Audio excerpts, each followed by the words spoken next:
Assalamualaikum warahmatullahi wabarakatuh. Perkenalkan, saya Triyono. Saya Kepala Sekolah SD Negeri Karangmalang, Kota Pekalongan.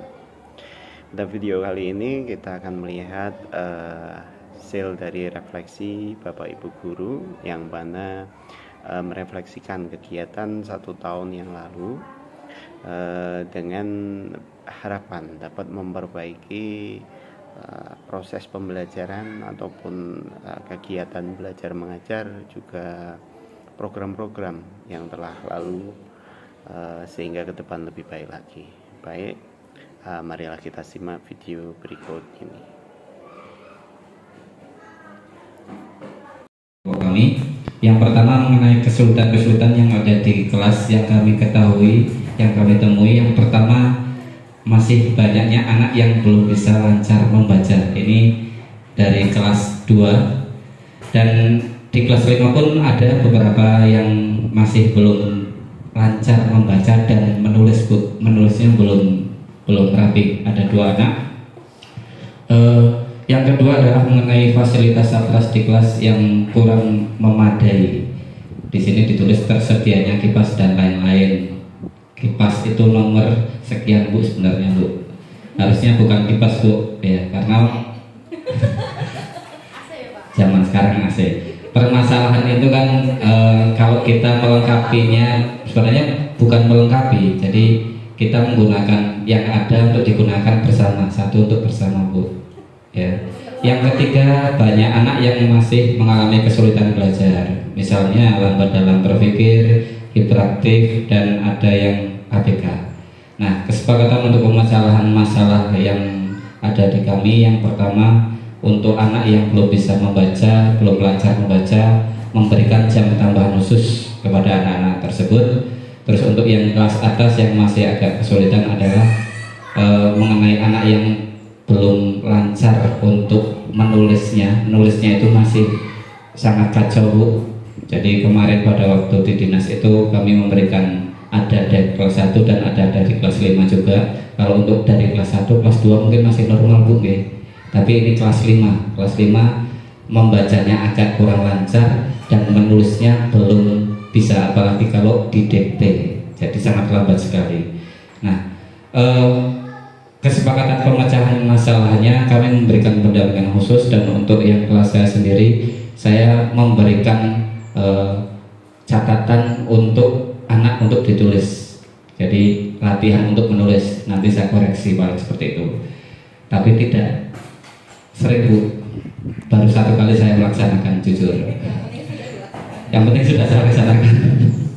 Yang kedua, untuk fasilitas yang ada seperti kipas yang ada itu hanya di kelas 6 dan kelas 5. Alhamdulillah kelas 6-nya itu sudah nyala, kemarin rusak. Dan kelas 5 juga sekarang gantian yang rusak, Bu. Alhamdulillah, ada, yang penting ada dulu. Nah, gantian. Nah, alhamdulillah di ruang guru juga ada kipas. Jadi kalau butuh biasanya bawa kipas ke kelas. Seperti Bu Eni yang selalu butuh kipas, Bu. Termasuk di sini ini requestnya dari Bu Eni mungkin. Betul sekali, pas, berarti berpikiran sama. Untuk yang lain mengenai proyektor, kita proyektor hanya ada 1, 2. Oh ya, sekarang 2 tuh, Pak, Bu. Tapi kan anyar. Iya.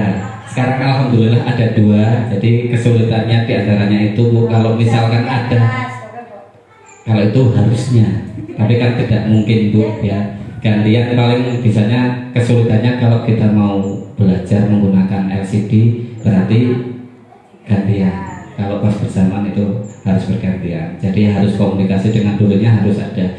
Ketika ada bawa proyektor 1, aduh, ada pilih-pilihan. Harus membutuhkan bantuan orang lain saat pembelajaran. Yang ketiga, anak-anak kurang disiplin pada kesepakatan kelas yang sudah kita buat. Dan yang keempat, partisipasi siswa dalam pembelajaran masih terhitung masih pasif.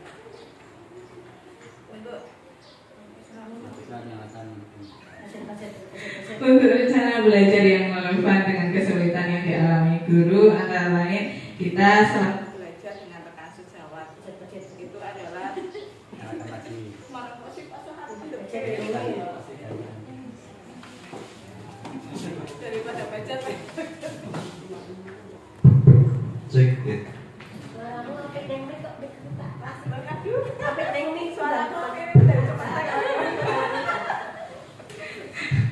Suaranya beda, Masya Allah. Jurus utama kita adalah belajar dengan rekan sejawat. Jadi yang terdekat, yang ditanyai, ya insya Allah dijawab juga dan diajari, dimintai tolong. Yang kedua adalah melakukan pembelajaran yang menyenangkan bagi siswa. Jadi pembelajaran yang menyenangkan bagi siswa yang sudah saya lakukan tidak melulu melalui IT, tidak melulu melalui harus dengan proyektor dan lain-lain, dengan belajar di luar kelas, bermain misalnya kita ke grosir, kita praktek di sana atau apa, praktek langsung, itu biasanya yang saya lakukan. Kadang praktek bunyi, yuk cari botol, dibunyikan, ayo tangting-tangting, lah kayak gitu aja. Setidaknya ya pola pikir kita tidak harus melulu menggunakan proyektor dan lain-lain. Kita bisa memanfaatkan yang ada di sekitar kampus Niko. Yang ketiga adalah menumbuhkan motivasi dan kepercayaan diri siswa. Itu adalah salah satu yang bisa kita lakukan supaya siswa kembali aktif dalam pembelajaran. Jadi cenderungnya seperti tadi yang Pak Tri sampaikan, yuk kita juga gurunya seperti itu kayak tadi disuruh untuk jadi diskusi, siapa yang mau, nggak ada yang mau maju ya. Salah satu upayanya adalah menumbuhkan motivasi dan kepercayaan diri siswa. Dan yang keempat, untuk menerapkan disiplin siswa, kita bisa membuat buku penghubung yang dulu sudah pernah ada. Jadi ada komunikasi aktif antara guru dengan orang tua, sehingga guru dan orang tua bisa berkolaborasi. Dan yang keempat, melihat praktek pembelajaran rekan sejawat. Dengan kita melihat pembelajaran yang dilakukan teman kita, mungkin akan tumbuh ide-ide cemerlang yang tadinya kita berpikirnya sudah terlalu jauh, ternyata hanya seperti itu pun anak-anak sudah bisa aktif. Jadi dengan kita mungkin bertamu ke kelas yang lain, atau kita ya setidaknya melihat-lihat sekilas, itu bisa menumbuh.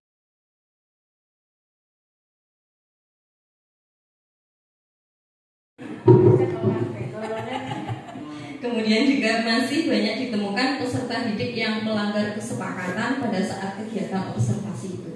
Jadi ada anak yang tiba-tiba nangis kayak gitu karena kursinya ditarik dan sebagainya.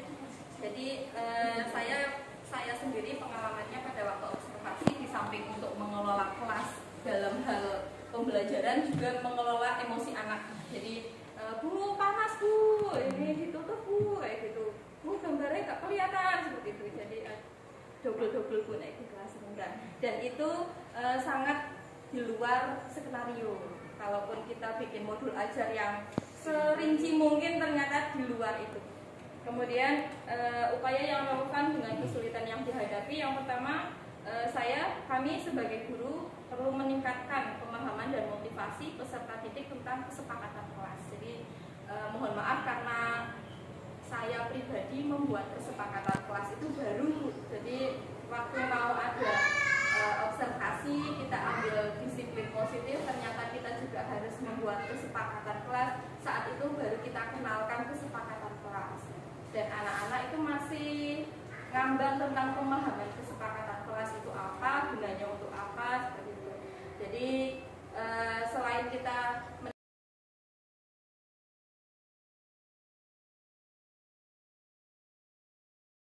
Baik, terima kasih Bapak Ibu guru semua telah menyaksikan video yang telah berlangsung. Semoga video kali ini bisa menginspirasi Bapak Ibu guru hebat di luar sana, sehingga dapat dijadikan sebuah motivasi untuk Bapak Ibu semua. Salam dan bahagia. Terima kasih. Assalamualaikum warahmatullahi wabarakatuh.